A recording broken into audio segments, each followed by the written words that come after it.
And so thank you to Chad, who will be watching this later. I also did say that because there are so many presentations and there's a lot of information that we're going to have today, that it's probably worth it for anyone who's not here to get to watch it. So, we have 2 sets of minutes, and Heather, thank you so much for going back and watching a meeting. I really appreciate that. And those minutes actually were very helpful to just remind us what we said we were going to do. And so I want to start with the December 17th minutes. Did everyone get a chance to look at those? And so did anyone have any changes or questions? If not, then I'll move to approve these minutes as they are. Peter, I see you second. Thank you. All in favor? Aye. Opposed? No. Okay, so the minutes are approved. These are the December 17th minutes. And just on the agenda, it said December 3rd, but we meant December 17th. And now we have the January 7th minutes. Did everyone get a chance to look at those? I think Chad sent them right after the meeting, so that was easy. Any changes to those? Anyone want to make a motion to approve these? Motion to approve. A second. Wendy, second. All in favor? Aye. Any opposed? Okay, so the January 7th minutes are approved, and I really appreciate it. I just wanted to, as I went back, I looked and I saw we had said that we would post the video of the program, of the David Fink program. Were we able to do that yet, Heather? We were. Yes, and his slides are up on the website as well.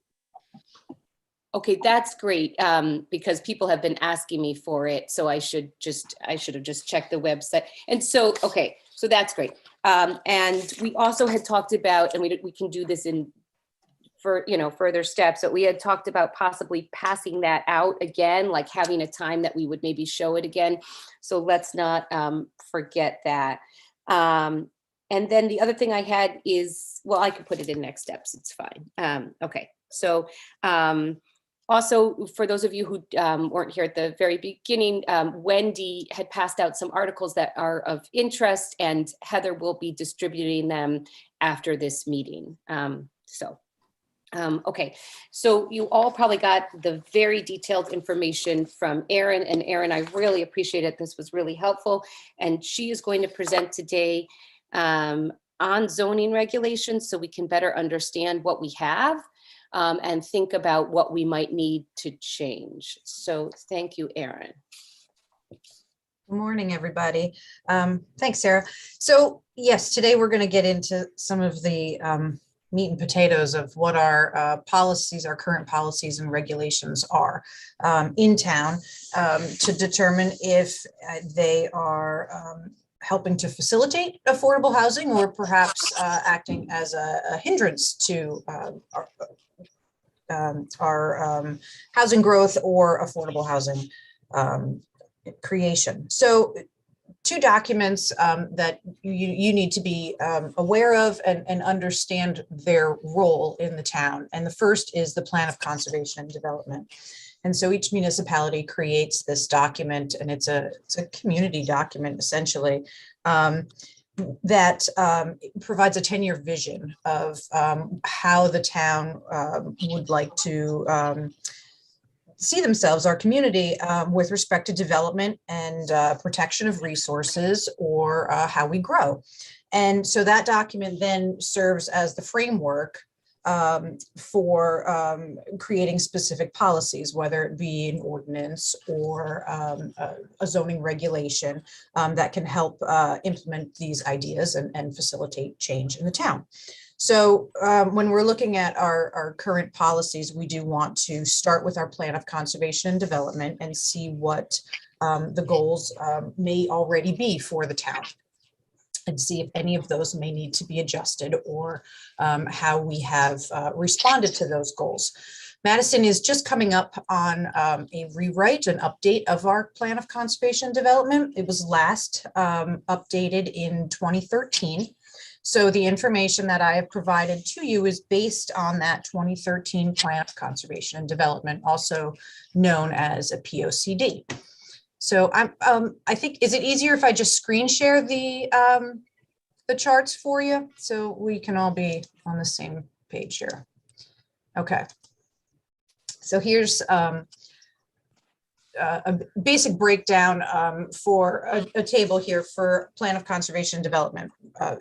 In the plan, we have established some policies and goals and break down the significance of that goal and just our basic observations. Have we addressed any of this? Is any of it obsolete or completed? So I just wanted to go through these to let you know where we stand currently. And then after these ideas and goals, we'll get into the nuts and bolts of the zoning regulations and how we may be addressing some of these. Okay, so the first one, the residential, there is a whole residential section in our Plan of Conservation and Development. The first policy or goal were that no major changes were anticipated or recommended in the basic pattern of our residential development, which essentially means moderate densities south of I-95, low density between 95 and Green Hill Road, and the lowest densities north of Green Hill Road in our more rural residential districts. The significance of this is that the basic residential zoning pattern is well established in town and is strongly related to soil types, terrain, and infrastructure availability. This trend has been consistent in town with most recently approved projects. You'll see that our greater density projects are south of 95, with examples on current multifamily apartments on Bradley Road, clustered development of the General's residence on Boston Post Road, and another cluster style multifamily development known as the Ledges, which is also south of Boston Post Road. So we've pretty much been keeping with this trend through the years. The second would be to discourage multifamily and or higher density developments in areas outside of Madison Center unless there is some significant community benefit that will result. Again, so this concentration of multifamily or higher density in the downtown area could pose some problems, resulting in our commercial properties being redeveloped into residential uses. Madison may want to expand our areas recommended for multifamily so that we can preserve some of our commercial districts for business uses and mixed uses. Madison in general has predominantly a residential tax bracket, and so our commercial areas, I think that we should have a desire to preserve some of those for business uses. Commercial areas exist outside of Madison Center and include properties along the Western Gateway and the Eastern Gateway into town. Some of these areas, such as the transition zone, which is over near Cottage Road, they have seen more recent approvals for multifamily developments, including affordable housing. We could look into density bonuses that could be explored for mixed use developments in commercial zones. To try to incorporate more of a mixture and retain some of that commercial use as well. Our third item was to strive to diversify Madison's housing portfolio. Madison's housing stock, as you know, is predominantly owner-occupied single-family dwellings with a higher than average value. The lack of diversity of housing types limits the ability of younger people, older people, and families with modest incomes to be able to live here. A possible housing opportunity area has been identified in the area of New Road at the intersection of Duck Hole as a special exception use, as residential density is dependent on soil types in areas that are suitable. Density bonuses could help make a project more financially viable. So it may need to be a little more site specific. Erin, can we jump in with questions, because there's a lot flying by that. Do you mind, or do you want us to hold? I guess it depends. What's your question, Sarah? So I'm just confused. Aren't 1 and 3 sort of the opposite of each other? One says we're going to strive to change Madison's housing portfolio, and the other says we're going to try to keep it the same. And then I can wait too, but you also told me about density bonuses. I don't honestly know what that is. And I don't, when you say the soil types, the possible I didn't know, what are you talking about? That it's easy to do this on Duck Hole Road? This is happening? I'm sorry, there's just a lot of information Okay. here. And maybe everyone else understands Sure, it, but I don't. I'll back up a little bit here for you. So this is an overview. And you know what, I can share with you here real quick before we get too far off. In our current plan of conservation and development, I have I'm looking for my current. Oh, I apologize. And maybe I should just ask, did most people get all of that? And if so, I mean, because I read it before, there were questions that, do you all So- feel like you've got this, and maybe I can just, I don't So know. the way I'm interpreting it is that this was in 2013. So in the first column is what was said in 2013. And in the last column is what is happening now. And so that might then explain it better by.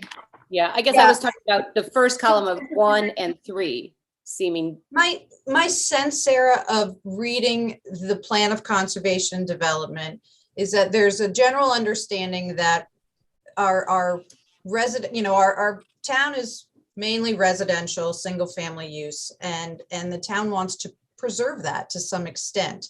In the POCD, they've acknowledged that we have an aging population and that we may need to create some more flexible housing where seniors could age either in place or within town in specialized, communities, where they're not maintaining properties, condo type styles. However, the general sense was it does sound a little contradictory. We like the way we are. We like our densities and we want our rural character in our northern portions of town. However, we acknowledge that we do need some diversity. And if we need the diversity, it should likely go in our denser areas. That's the general gist of what I had gotten from that. To accompany that, this was the current existing land use map in town, and they did break down basically single family residential uses are these light yellows. So you'll see this is, the entire town basically north of 95 here is residential. The green is open space. So, and we've got our limited downtown center commercial area in the center here. We have some fringe multifamily. These are condos on the edge. But overall, as you look through town, looking for your oranges or your browns, there's not a lot of multifamily currently existing. So this was our map that was included in the 2013 POCD for existing land use in the town. And I apologize. I actually wanted to email this PDF to you as well, and I will get that out to you so you can look at it. I was hoping to have that accompany my chart. So based on this information, there were some broad goals in the POCD.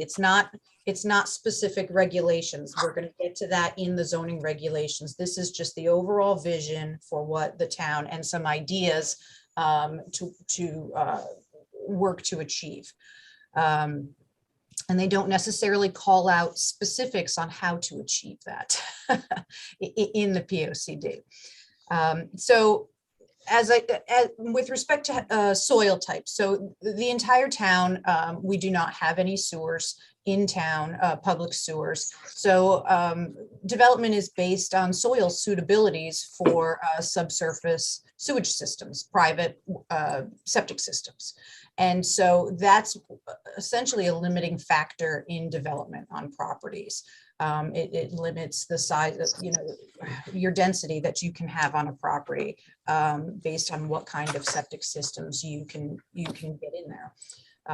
And so that's where, I think this particular property that was highlighted, this area on New Road, on the corner of New Road and Duck Hole, I think there had been some soil testing done. They did some basic feasibility, whether it was through the current property owner at the time, did some site suitability to see, yes, could this particular site support multifamily or a denser residential development? And based on that, it was highlighted that this could be a potential location for a greater density.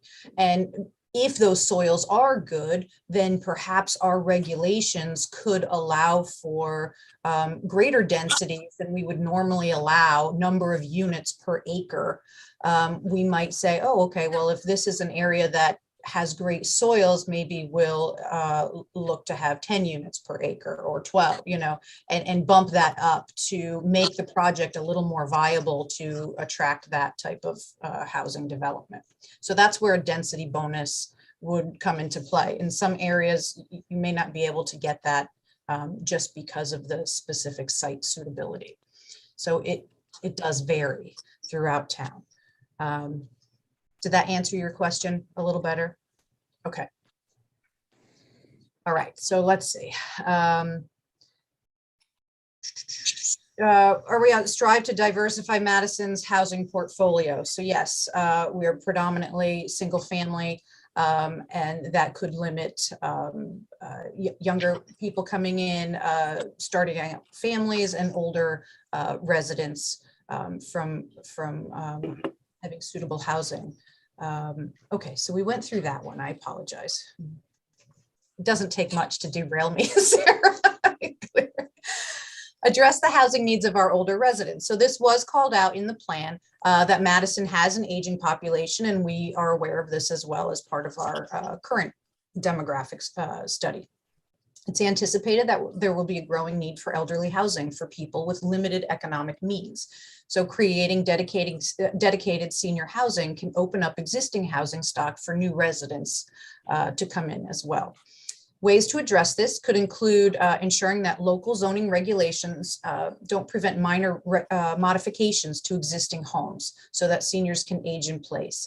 That means we could allow for certain flexibility in the zoning regulations with respect to setbacks or coverage for additions to perhaps create a more accessible first floor bedroom, so that these options where a senior may not have to sell their home and relocate somewhere else as they're aging, but make accommodations to have them either remain in place or perhaps create an apartment where the main dwelling could be rented, things like that, some flexibility.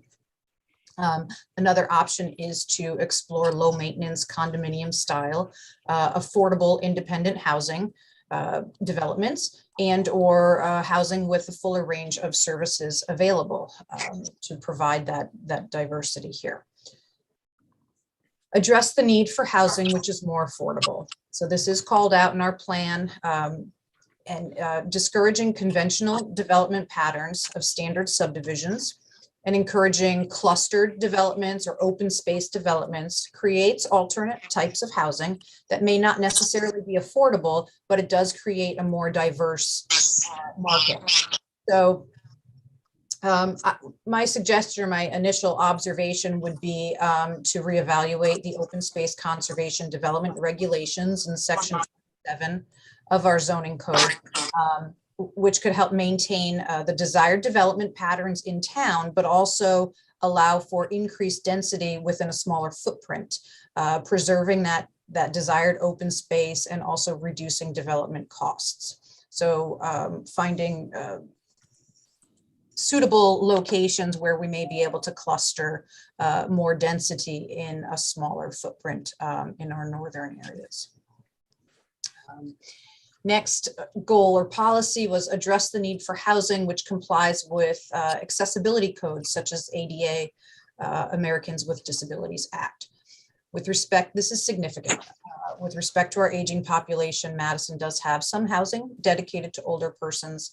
However, few actually meet accessibility codes in terms of one floor living, sufficiently wide doorways, ramp access, etc. This is, I did touch upon this when we discuss senior housing, same types of things, flexibility in zoning regulations for coverage setbacks to allow modifications to existing homes for accessibility, as well as specific developments designed for accessibility, one floor living, things of that nature. The next goal was to establish a housing diversity task force to look at local and possible regional housing solutions. So thankfully for the statutes, we have one now, and I'm sorry that it wasn't created earlier. Significance of this task force could focus on ways for the town to help implement the goals of both the POCD, but also the town's affordable housing plan. It would also allow for a point contact for all housing related questions. Madison doesn't have a housing authority, as you know, and we could benefit from a dedicated group who helps coordinate educational efforts, as well as administration of existing affordable housing developments. So I think that is significant. The next goal was- Can I, yes. Erin, jump in there? So do most towns, neighboring towns have, I think Guilford does, right? Do most towns our size have that? A housing authority? There are quite a few, and John, you may be able to chime in as far as your experience, but my understanding is there are a good number, at least. Like I know New Haven does, now, but that's really different than our. Right, and Guilford has a lot of more town-run public housing, essentially. So that's why they created the housing authority. And I think if we move forward looking to create some type of town partnered development, that may be something we want to look into further. Also to just have this educational opportunity. My understanding from listening to the committee over the last few months was that you are interested in creating some longer term housing committee as opposed to Ad hoc. ad hoc for the plan, right? And I'm sorry, I do want to just jump in and say that Guilford definitely has a housing authority, New Haven has a housing authority, but there's a lot in between that, so many towns in Connecticut have a housing authority, and Sonia, Derby, there's, many.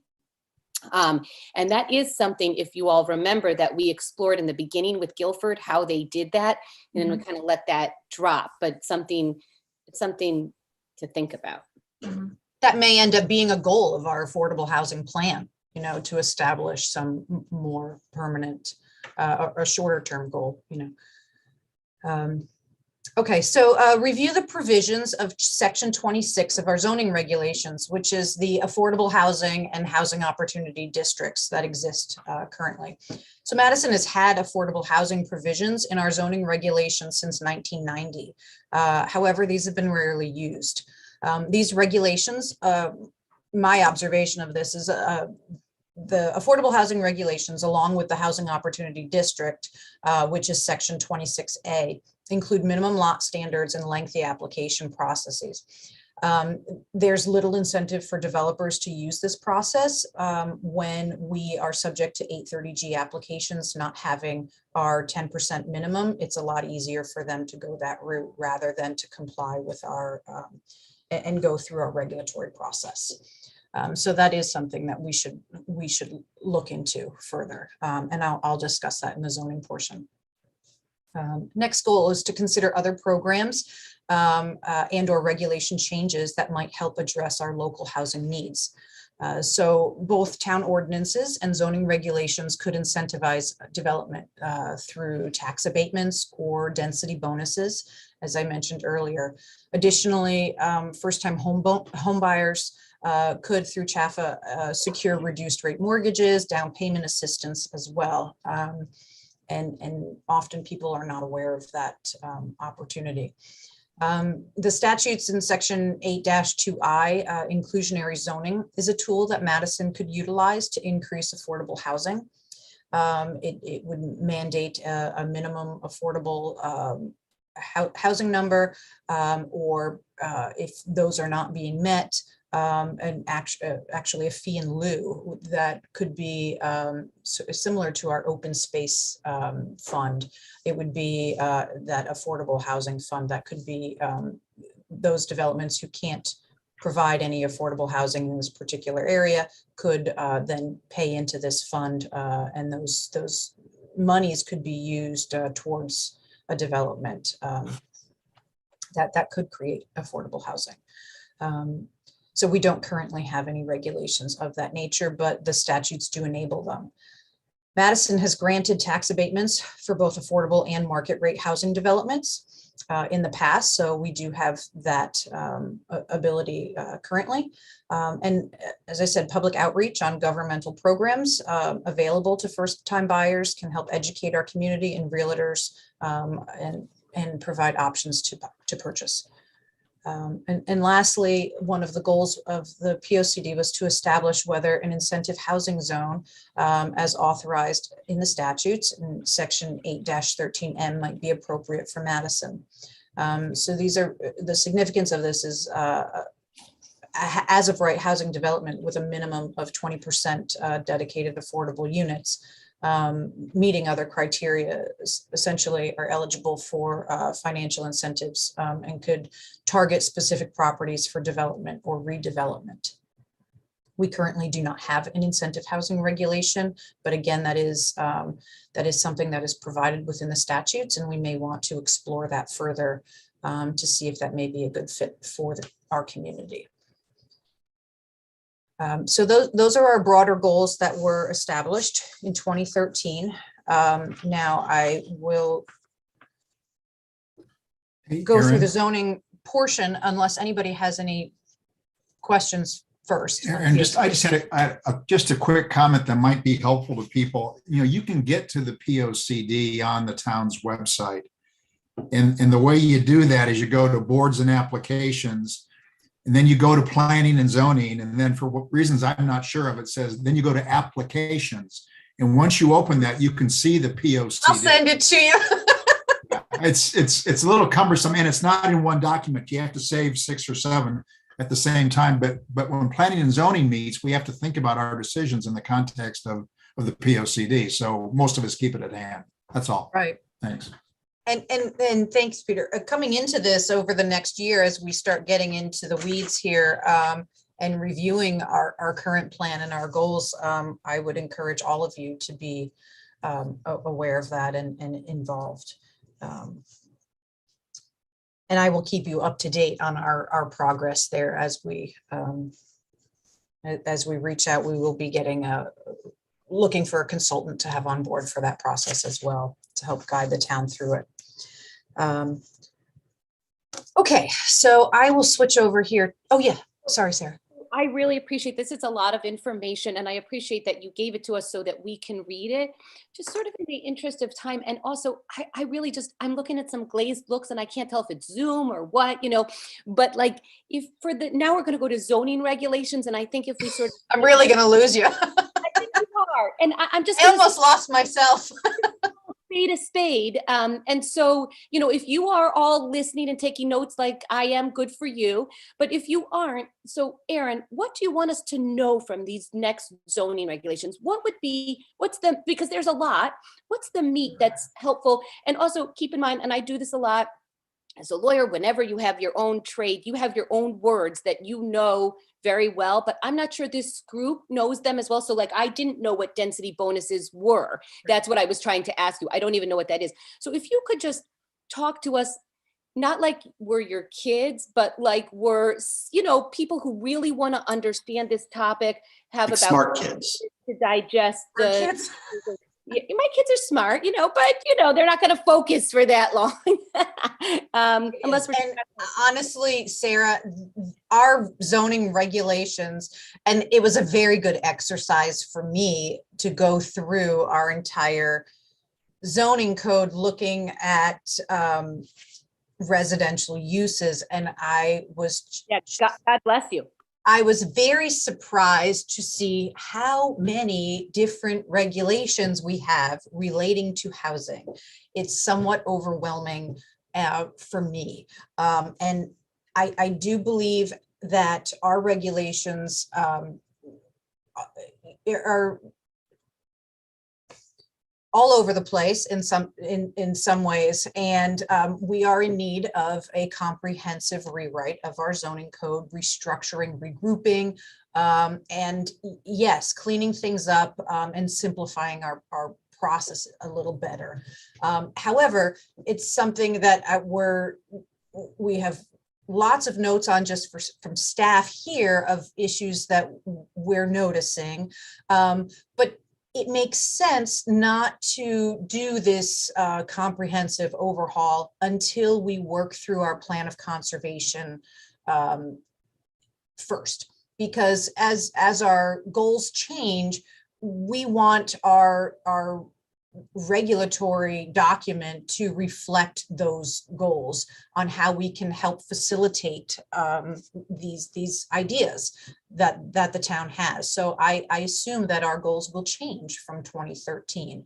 And so just from our standpoint, it does make sense to explain what we have currently, but know that, yes, it's likely that some of these regulations will change. Some of them are confusing, which is why they're not used. Some of them have been created specifically for particular properties, so which is essentially spot zoning. And so, you know, I can't speak to the overall history of our regulations. Just I would use this process just as a tool to understand our general regulations of where we encourage residential uses, what types of residential uses and where, and what may be limiting factors in these regulations, why people aren't creating that type of housing. So what may be wrong with the regulation? So will the conservation plan in part dictate an overhaul of the housing regs in a sense? I'm sorry, I didn't hear the last part, Will the Matt. conservation plan dictate what the overhaul of the housing regulations are in some sense? Sure, and I think your plan will help influence the goals of the plan of conservation and development, Right. Because this plan will be completed before the plan of conservation and development. And so I think hearing, you know, this survey not only serves as a tool for you, but also to kind of know what direction the community wants to go with respect to development, economic growth, open, recreation, open space preservation, and maybe, our residents have maintained some of these ideals in town. And I mean, clearly there has been a lot in our community that works, so I don't want to give the impression that our regulations are creating, we have a wonderful community, and that is because of the regulations that we have in place. Although I think the purpose of this analysis is to highlight where we may be encouraging housing diversity and affordable housing, or where we may be creating roadblocks. And that's where we want to focus for our purposes now. And highlight those for our plans, so that moving forward, the Planning and Zoning Commission can look at this and say, oh, you know what, you have very good points, and maybe we need to rework this or combine some of these types of regulations. So that being said, I won't, I'm happy to read this for you or paraphrase it as we go here. Some of these regulations I have had experience with, and others we don't.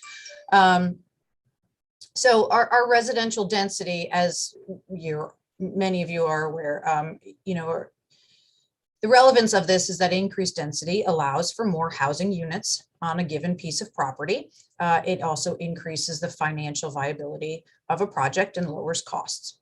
So our zoning regulations, our residential zones, sections 3 and 5, which are our single family zones and our rural zones. They are specifically for single family dwellings. We have minimum lot sizes in our rural areas of 1.5 acres or 2 acre minimums for a single family dwelling. As we head south in town towards the water, we do increase our density upwards from 1 acre down to about 1/8 of an acre as we head towards the shoreline. So our observation is, as we discussed, the soil types are a limiting factor in a total lot build out. So allowing higher densities where the soil, when the soils are supportive, will decrease housing costs and encourage infill development. So as we're looking at redevelopments or new developments, those may have to be centered on specific site qualities versus location as well, but specifics for the individual soils. Small clustered developments. Oh, Erin, can I ask a question? Yes, Aaron. You know that there's some kind of a map that shows how different areas of Madison are zoned? Would Our that zoning map? Yeah, would that correspond with this?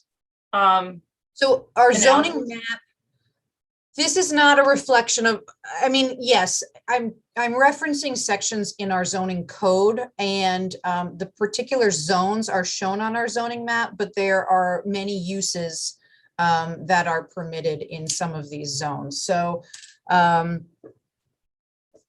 Okay. yes, it'll give you an idea, as well as the map that I had just showed you, the existing land use. It doesn't give you the zoning district, but it basically tells you how the land is being used. How it's currently being used. Right, Yeah. where our commercial areas are. But as far as looking at identifying a property in a commercial zone, yes, we would have to look at our zoning map if we're getting into the weeds of, trying to identify particular properties. Mhm. We pull out our zoning map, look at all of those highlighted in that color, maybe look at ones of a certain square footage, and then start digging in deeper. So I think that's where the zoning map could be used as a tool, is if we're looking at, well, one, I think some of this, our housing is focused on Madison Center area. And so our commercial zones, our C zones, where they may exist outside of Madison Center, those do not allow for an outright multifamily use. So if you're looking at potentially recommending rezoning or changing the commercial zone to allow another type of use, that you'll want to look at the zoning map to see the areas that you may affect. Some of those may be on the post road, and then that decision needs to be made. Are we trying to preserve our commercial properties on the post road as with a commercial component, or are we okay with allowing residential development on our commercial corridor?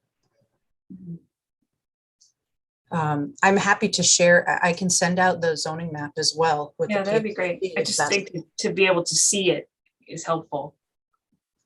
Sure. I don't think I could split screen it though for you now. So That's okay. I'm not that tech savvy. Okay, so cluster developments. Cluster developments can help address the need for smaller and more diverse housing and providing those choices while ensuring compatibility with the neighborhood. We do have section 3.12, excuse me, in our residential zone, a special use regulation that allows for small attached or detached dwelling units under certain parameters on a lot size not less than 1.5 acres, located within 500 feet of a downtown commercial area. So you'll see, as I indicated earlier, some of these regulations were created specifically with properties in mind. These were amendments that were made to the regulations, spot zoning. This particular regulation was the permitting mechanism for the general's residence on Boston Post Road. And it's a similar concept to the open space conservation district. However, it has a lot smaller lot size requirement. And this particular one does not incorporate an affordable housing density increase. So some of our regulations do allow for more units to be built if the site would support it, if you're creating some affordable units in here. This particular section does not include that. And again, as I said, it's very site specific of eligible properties within 500 feet of downtown. The next one are our accessory dwelling units. And I think that's been very successful in town. And that is a mechanism that may not get as much attention as it deserves, but does fill a need for smaller residential flexibility. Allowing an additional dwelling unit within an existing single-family home or a detached structure can effectively double residential densities in a low-impact, compatible way and generate significant housing opportunity in an area of the housing market that's currently underserved. Erin, I don't mean to interrupt, but if we could just sort of maybe get we've talked about accessory dwelling units, but I have to be honest and say, I'm embarrassed to say, I didn't know that that was something that was just allowed all over Madison. So are you telling us anywhere in Madison that is allowed? In the residential zones, yes. Yeah. Madison has pretty liberal accessory apartment regulations. The state has come out with accessory apartment regulations in last summer in Public Act 2119, and essentially mandating accessory dwelling units as of right and certain parameters. The municipalities have an option of opting out of these state requirements, these statutory requirements. You're saying, so if you live in Madison, you can, as of right, do this. Yes. And so, you know, one thing that this group could think about is just some of these things that are already there, letting people know they're there, you know, I mean, that's something that I don't know that maybe the average person does know. I don't know, but that was the whole, you know, that was a big part of Desegregate Connecticut, right? Right? And we learned about them, and maybe everybody knows this. I'm just trying, you know, and so again, I know there's a lot of information here. I don't know that we need to know the Public Act it comes from, or what, you know, but if we could sort of know, like, what would you say is really helpful? What are things that we should keep our eyes on for, you know, this is how you could push to create affordable housing?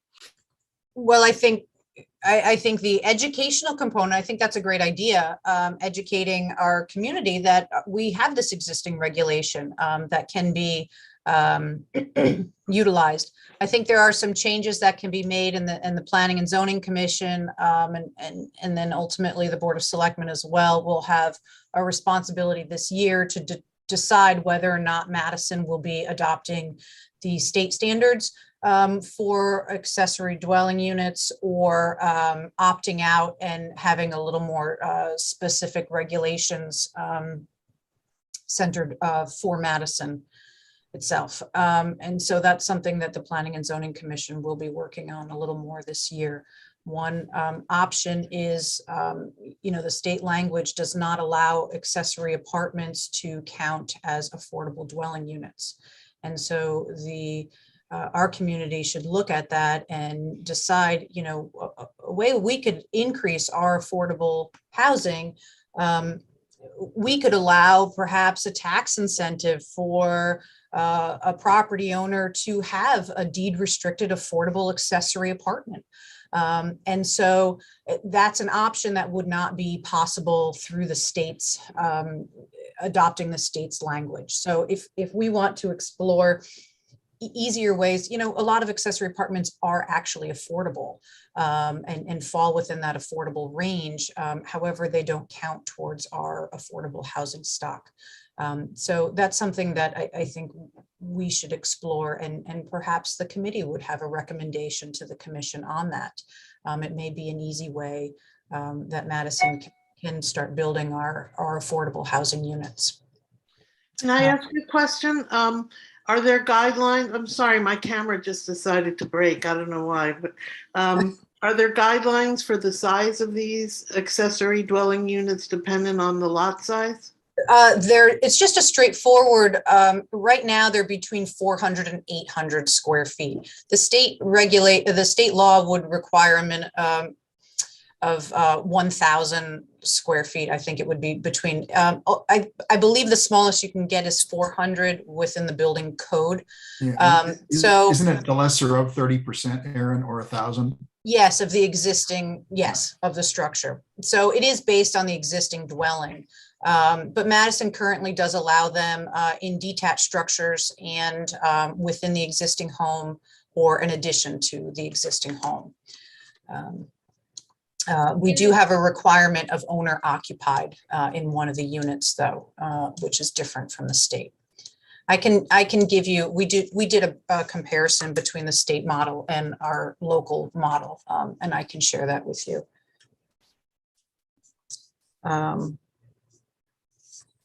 And most of these accessory apartments, you wouldn't even know that they're on the property. They don't change the character of that single family neighborhood. Okay, so moving on, because I know that we are on a time bit here. I'm sorry that I knew this was going to open a lot of discussion. Mixed use is our next section. And so there are opportunities to allow accessory dwellings and a commercial use as well. It increases in the investment, and it also puts residential residents right in our commercial areas within walking distance of our downtowns. Right now, we do allow dwelling units within commercial buildings through our commercial zones in 6 and 7. 7 is our light industrial, which mirrors some of our commercial zones. It would either be, they're all through approvals with the Planning and Zoning Commission. Some are as of right approvals with just a site plan approval, which still requires a commission's approval, but it doesn't necessarily require a public hearing process and lengthy information. I think the criteria that's listed in our regulations, one recommendation we could make to simplify the process would be that if the criteria could easily be verified by staff, perhaps the Planning and Zoning Commission should consider allowing them as zoning permits and not requiring the property owner to go through any more lengthy approval process before the commission, when really it is just an administrative approval already by the commission. Some of that responsibility could be pushed back down to staff to simplify that process and encourage those types of conversions. Multifamily is a big one here. So housing trends indicate that not everybody wants a single family dwelling, although Madison, as you know, we have 93% of our housing stock is detached single family dwellings. We allow for multifamily dwellings. We allow them in the downtown district. Again, we're focusing here on Madison Center. And they're by special exception, which is a public hearing process, requires design review and public hearings. We also allow for, in our commercial zones, multifamily dwellings as a planned residential development, which is another special permit process. So we have two different types of mechanisms here. Our regulations, so we do provide for multifamily. Our locations are limited to Madison Center or our transition zones, which are 3 isolated areas in town, one on our eastern end on the Cottage Road area, and then one on the western end of Boston Post Road, and one north. near 95, excuse me. So I also think that our bulk standards, our requirements can be, yes, Sarah. I just want to jump in because it's 9:21, so I'm just, and forgive me for the constant interruptions, but I'm just trying to see, because we have a lot on the agenda. So I want to just take a pulse. Can people stay 15 extra minutes? That's question number one. If you Yes. could raise Is your that to 9:45? to 9:45. Sure. Okay, and then number two is, Erin, so you've given us a lot of information to read. If you could just sort of in the next, let's give you the next, like, 10 minutes. What do you think we should really focus on? And maybe we need to do a part two, either at our next meeting, or I know special meetings are hard to do, but maybe we need a special meeting to just finish this. But if you could just give us maybe in the next few minutes, because I'm sort of ahead on the affordable housing district, and where, like, what is it that we could know in this next few minutes? Okay, I'll give you the quick rundown, and then if people have specific questions after reading through the information, I can address those separately. So yes, we break down our multifamily uses, our affordable housing. I discussed this a little bit in our POCD conversation. We have an affordable housing district and a housing opportunity district. They follow the criteria for 830G applications. I think our housing opportunity district has been used a few times more than our affordable housing. They're still rather clunky. They require zone changes, and they're not as easy for developers to use. And developers are more likely to go through a housing appeals process, the straightforward 830G application, to save themselves the time and energy of going through these other application processes. So I think we should look at ways to update our affordable housing regulations, where we could actually encourage developers to want to use them versus an 830G style application. We're not going to get rid of 830Gs, but if we can craft some language that is more friendly, I think that would be a good recommendation. We do have a current open space conservation district. I think it's been used several times.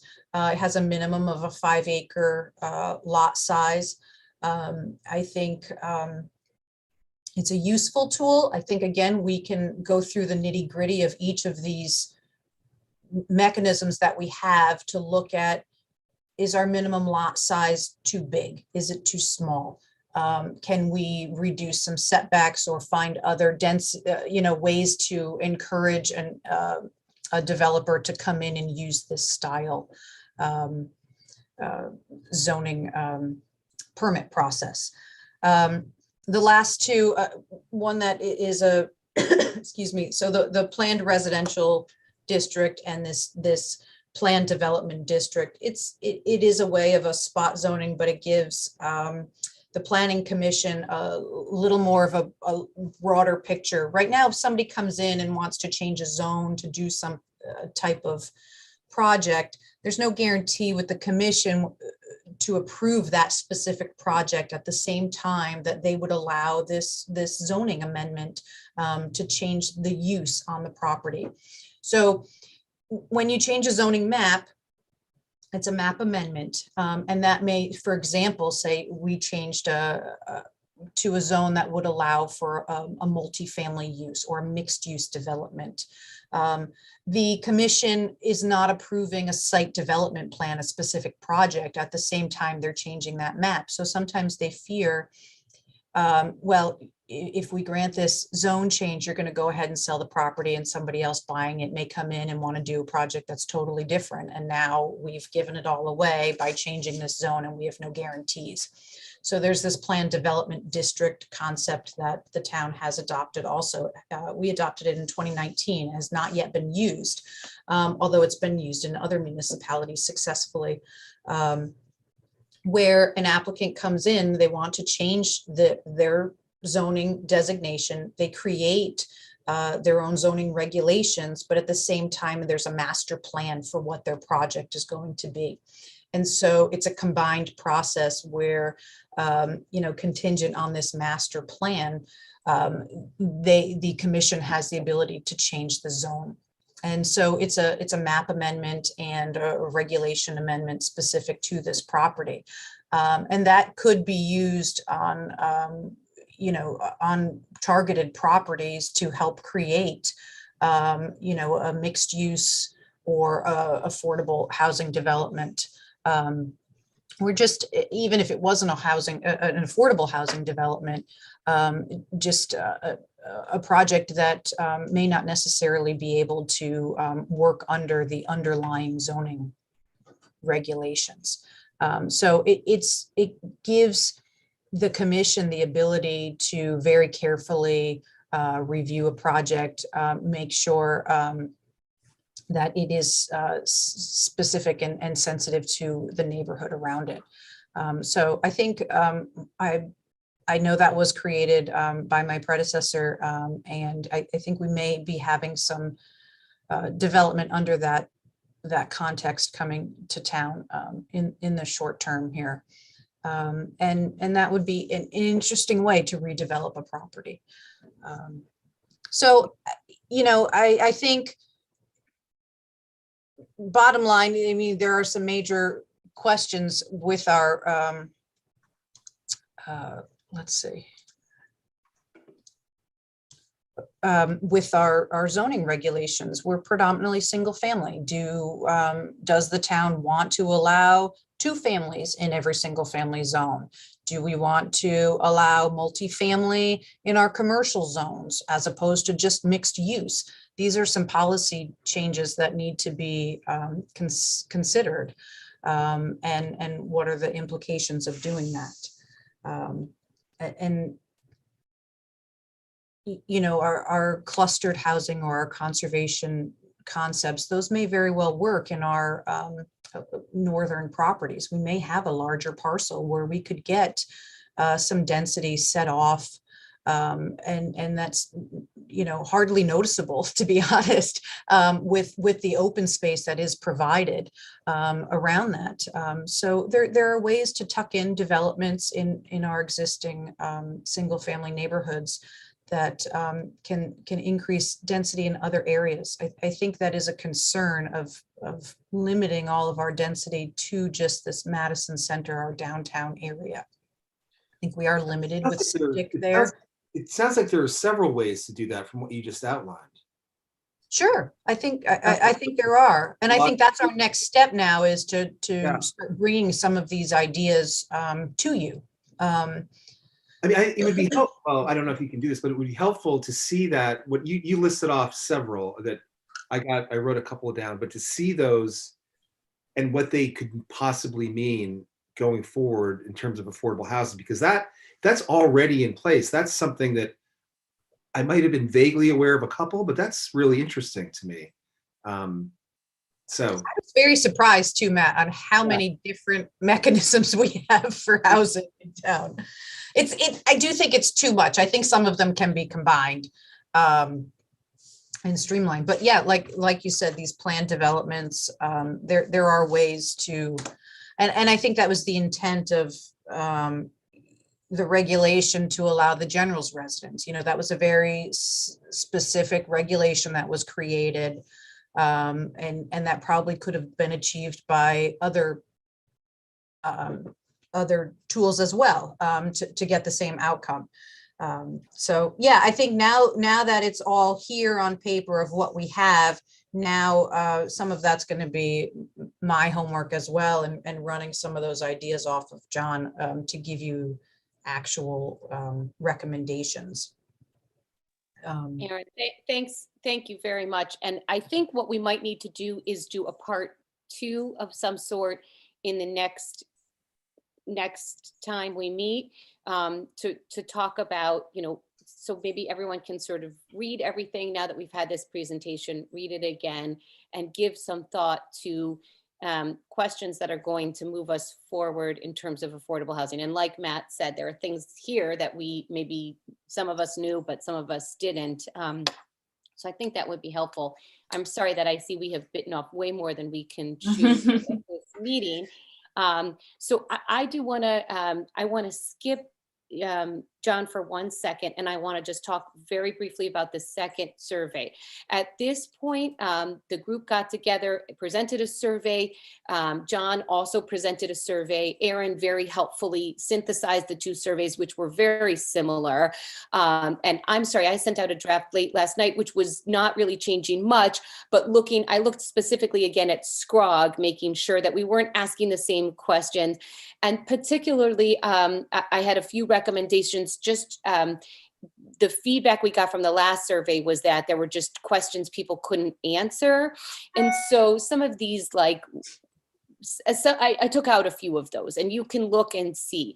But I'm wondering if, since everyone's had the opportunity to look, if we could say, Matt, if you'll allow, or Andrea or Wendy, one of you to take that final draft that I sent last night and see what some of that I moved around, just paragraphs, some sentences, but if you want to put it back, it's fine, and send out a final in the next few days so that we could just post it. Because I think at this point, everyone's had their opportunity to give feedback if they wanted to give feedback. So work from the relatively minor edits that you did. I read your edits last night, and then use that as the model and amend as necessary or not, correct?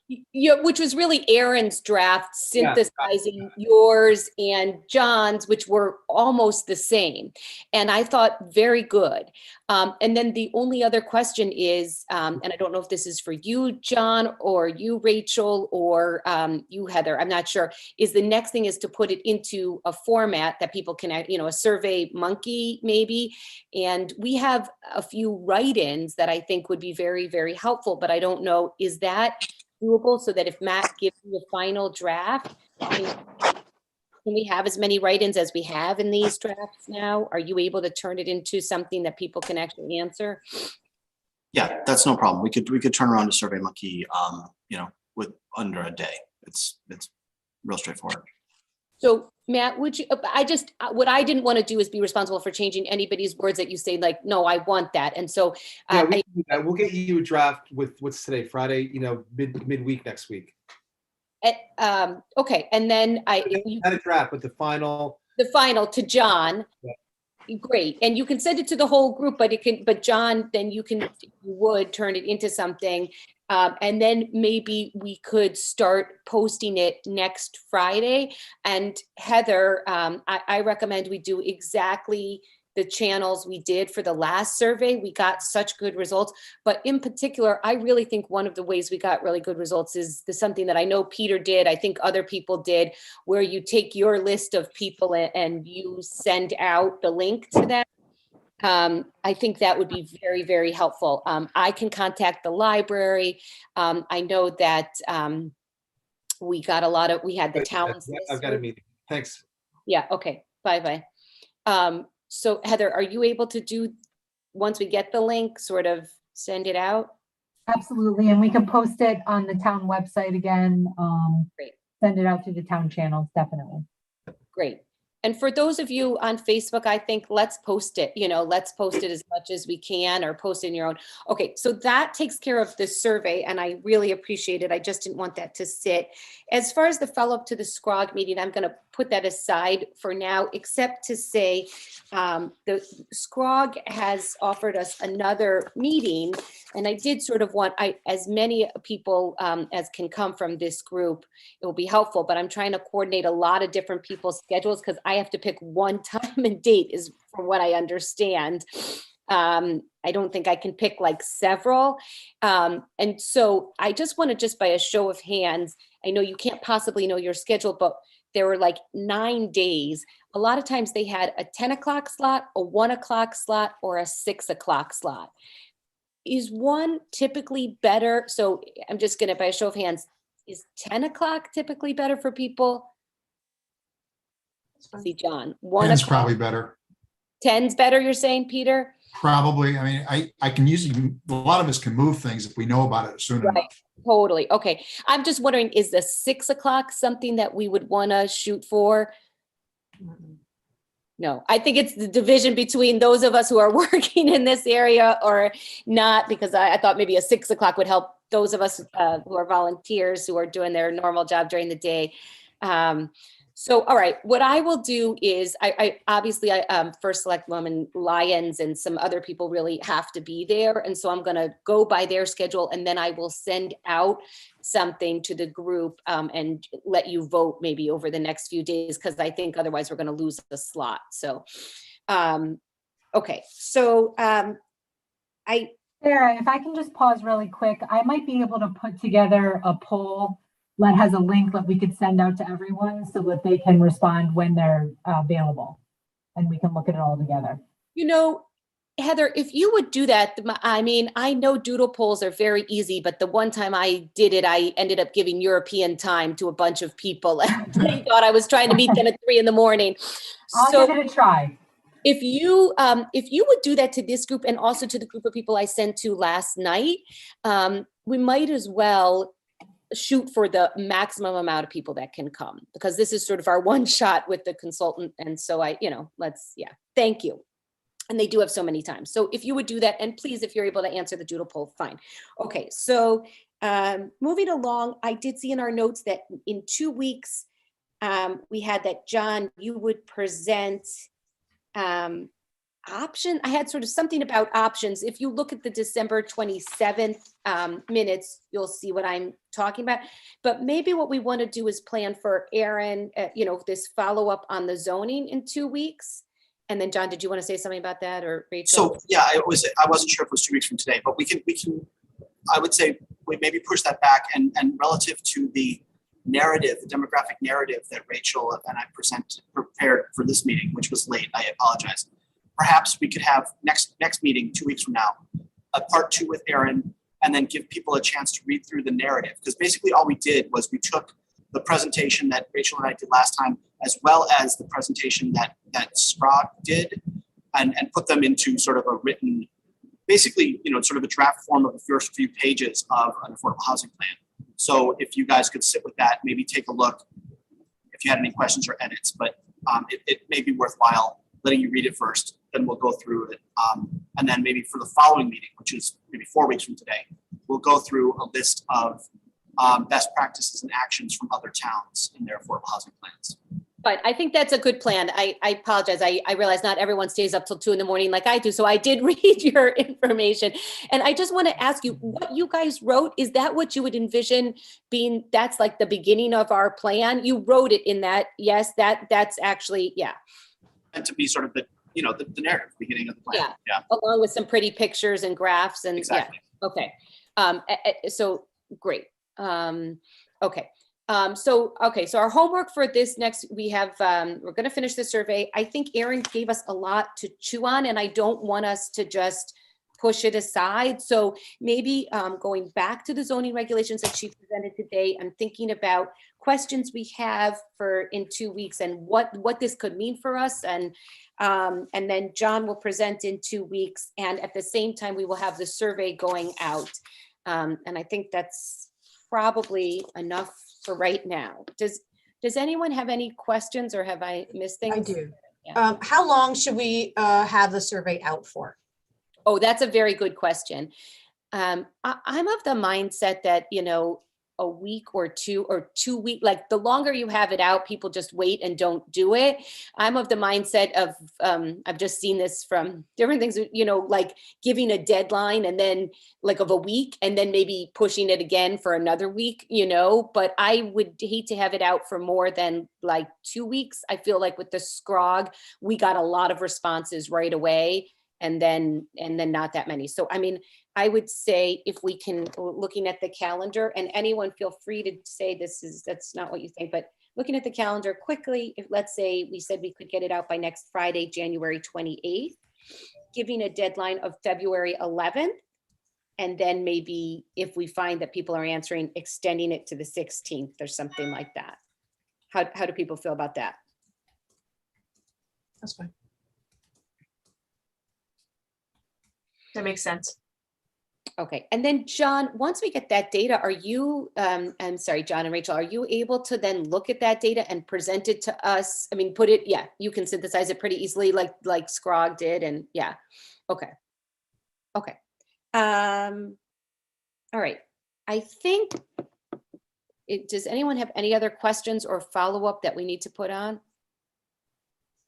Okay, then I really appreciate everyone staying after, and Erin, I really appreciate all the information you gave us. It looks like we all have a lot of reading to do over the next few weeks. So please do so. And if you have questions or thoughts, please feel free to share them with the group, okay? So I think we can adjourn.